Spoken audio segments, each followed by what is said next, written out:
আমি ভাস্বতী রয়েছি আপনাদের সঙ্গে গুচ্ছ গল্পকথার সন্ধ্যায়।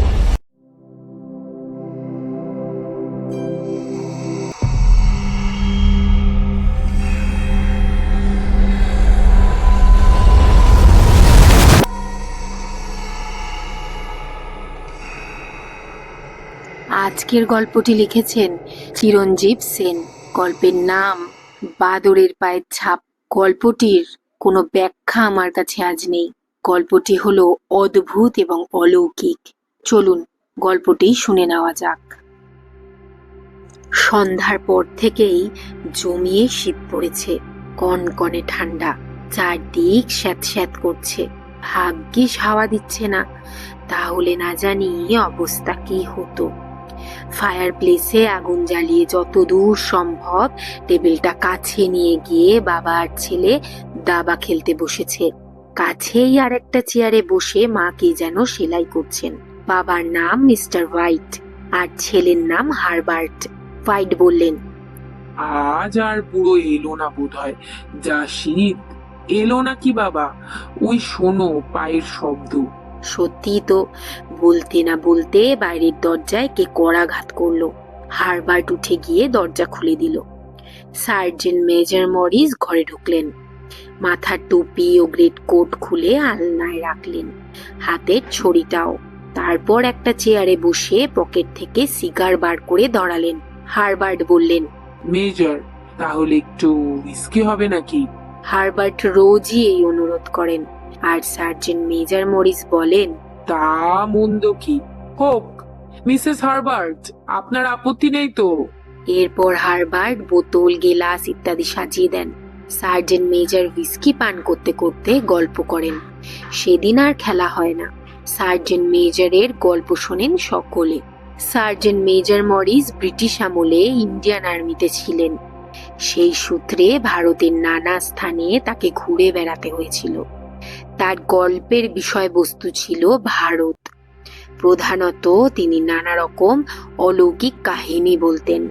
সেদিন বাদরের পায়ের ছাপ সম্বন্ধে কি যেন বলছিলেন। ভীষণ অপয়া নাকি সেটা। হোয়াইট বললেন, বাদরের পায়ের ছাপ নয়, ছাঁচ। ও না শোনাই ভালো। একটা ছোট বাদরের একটা পায়ের ছাঁচ কে যেন তুলেছিল। ভারতবর্ষে একজন সন্ন্যাসী নাকি সেই ছাঁচটাকে মন্ত্রপুত করে দিয়েছিল। বলুন বলুন মেজর, বলুন, আমাদের দারুণ কৌতূহল হচ্ছে। তা কৌতূহলের ব্যাপার বই কি। এই তো, ওটা আমার পকেটেই রয়েছে। বলতে বলতে সার্জেন্ট মেজর তার পকেট থেকে কালো মতো একটা ছাঁচ বার করলেন। দেখি দেখি। হারবার্ট সেটা হাতে নিয়ে পরীক্ষা করতে করতে জিজ্ঞেস করলো, কিন্তু এটার বিশেষত্ব কি? বিশেষত্ব? বিশ্বাস করবে, এর বিশেষত্ব একটা আছে, তবে আমি কখনো পরীক্ষা করে দেখিনি। সিগারে দুটো টান দিয়ে এক চুমুক হুইস্কি পান করে বললেন, আমরা তখন শিয়ালকোট ক্যান্টনমেন্টে ছিলাম। ওই ছাঁচটা আমি প্রথম দেখি ক্যাপ্টেন লামস্টনের টেবিলে। তিনি ওটা তার টেবিলে অ্যাস্ট্রে হিসেবে ব্যবহার করতেন। ওটা তিনি আমাকে দিয়ে দেন। কে একজন সাধু ওটা তাকে দিয়েছিল। সেই সাধুর গুরু ওটাকে মন্ত্রপুত করেছিল। তিনজন লোক পৃথক পৃথক ভাবে ওর কাছে যা চাইবে তাই নাকি পাবে, এবং প্রতিজন 3 বার চাইতে পারবে। ভারতীয়রা একে বর চাওয়া বলে, আমরা যাকে বলি উইশিং। তাই নাকি? তা আপনি নিজে কিছু চেয়েছিলেন? হোয়াইট জিজ্ঞাসা করলেন। না, চাইনি। শুনেছি জিনিসটা ভীষণ অপয়া। কিছু চাইলে হয়তো পাওয়া যেতে পারে, কিন্তু বিপদও ডেকে আনতে পারে। ওসব কুসংস্কার এবং অবিশ্বাস্য। বলতে বলতে হারবার্ট পায়ের ছাঁচটা সার্জেন্ট মেজরের সামনে টেবিলের উপর রেখে দিল। ইতিমধ্যে মেজরের সুরাপান শেষ হয়েছিল। তিনি বাড়ি ফেরবার উপক্রম করছিলেন। উঠে দাঁড়ালেন। তারপর কি মনে করে সেই ছাঁচটা হাতে তুলে নিয়ে, এইসব আনলাকি গিমিক না থাকাই ভালো। বলতে বলতে সেটা ফায়ার প্লেসে ছুঁড়ে ফেলে দিলেন। মেজরের লক্ষ্য ভুল হলো। ছাঁচটা ফায়ার প্লেসের কোণে ধাক্কা লেগে হারবার্টের পায়ের কাছে পড়ল। হারবার্ট সেটা তুলে নিয়ে বলল, আহা, ওটা নষ্ট করতে চাইছেন কেন? আমি ওটা পরীক্ষা করে দেখব। কিন্তু সাবধান হারবার্ট, পরে আমাকে দোষ দিও না। ওসব জাদুর ব্যাপার, কি থেকে কি হয় কে জানে, আমি জানি না। মেজর আর অপেক্ষা করলেন না, এখনই যেন তার কোনো বিপদ ঘটবে। তাড়াহুড়ো করে তিনি গায়ে কোট চড়িয়ে মাথায় টুপি পরে ছড়ি গাছটা নিয়ে গুড নাইট বলে বাড়ি থেকে বেরিয়ে গেলেন।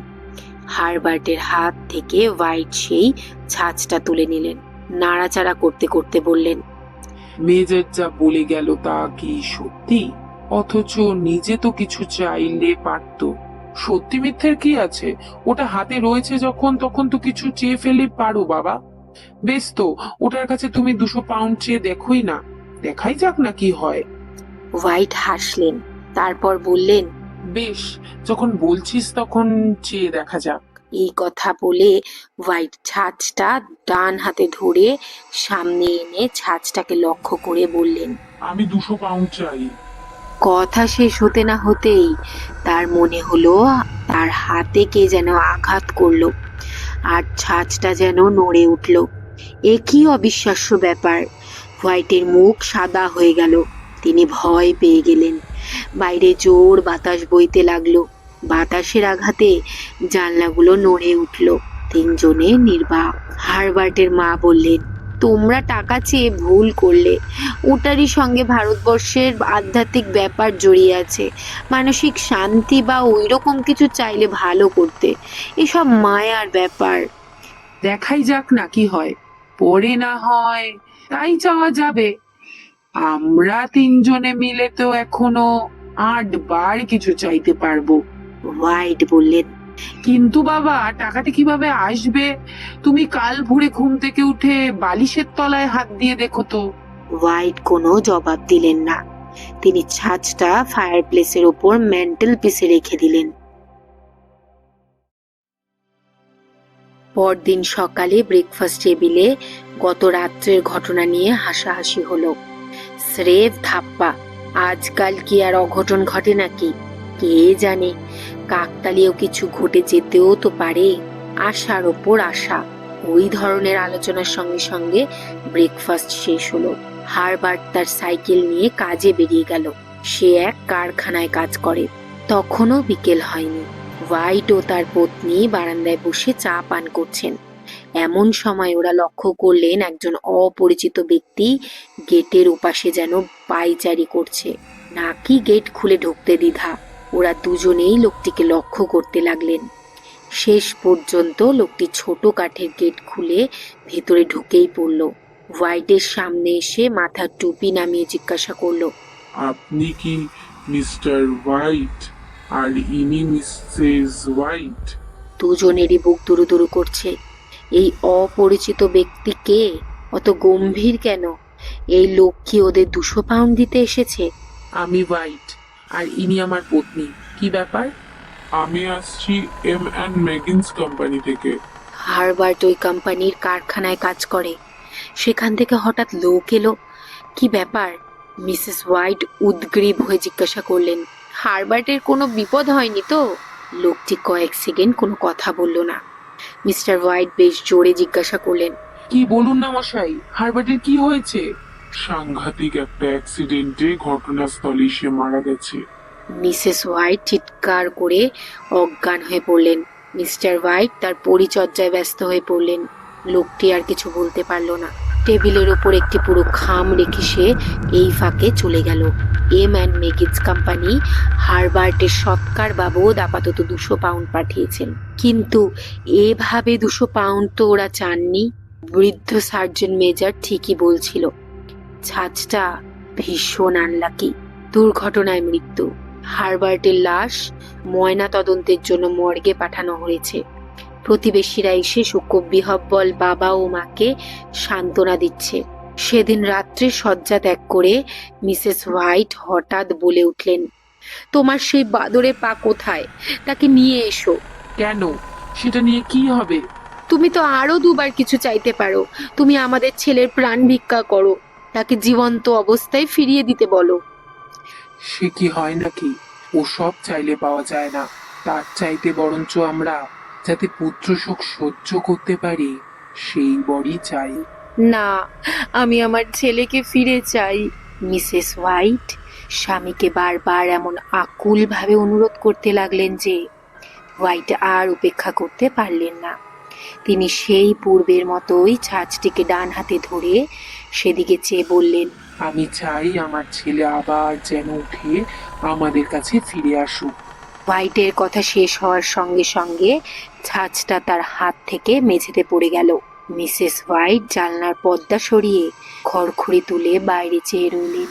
হোয়াইট একটা চেয়ারে চুপ করে বসে রইলেন। কয়েক মিনিট কেটে গেল। মিসেস হোয়াইটের নিঃশ্বাসের শব্দ ছাড়া আর কিচ্ছু শোনা যাচ্ছে না।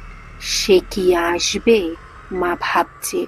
হঠাৎ রাত্রির নিস্তব্ধতা ভেদ করে কার পায়ের আওয়াজ শোনা গেল, অত্যন্ত লঘু সেই আওয়াজ। তারপর দরজায় মৃদু করাঘাত। হোয়াইট চমকে উঠলেন, তার বুক ধীপ ধীপ করতে লাগলো। সত্যিই কি হারবার্ট এসেছে? মা চিৎকার করে উঠলেন, সে এসেছে! হারবার্ট, এলি! তিনি দরজার দিকে ছুটলেন। সেদিকে অন্ধকার। তিনি দরজার খিল ও ছিটকিনি খুলতে না পেরে আকুল স্বরে স্বামীকে ডাকছেন। ওদিকে দরজায় করাঘাত থামছে না। হোয়াইট কি করবেন? যেই এসে থাকুক, সে নিশ্চয়ই হারবার্ট নয়। তাহলে সে মা মা বলে বা ডাকতো, নিশ্চয়ই তার অশরীরী রূপ, তাকে আসতে দেওয়া যায় না। কিন্তু হোয়াইট কি করবেন? ওদিকে মা চিৎকার করছেন। একটা খিল তিনি খুলে ফেলেছেন। হোয়াইটের সহসা মনে পড়ল পায়ের ছাঁচের কাছে তার আরো একটা ইচ্ছে চাইতে বাকি আছে। তিনি ছুটে গিয়ে মেঝে থেকে ছাঁচটা তুলে নিলেন। দ্রুত নিঃশ্বাস পতনের সঙ্গে হোয়াইটের শেষ ইচ্ছাটি পূরণ করতে বললেন। বাইরের দরজায় করাঘাত থেমে গেল। বাইরে কেউ নেই। সত্যি কি হারবার্ট এসেছিল?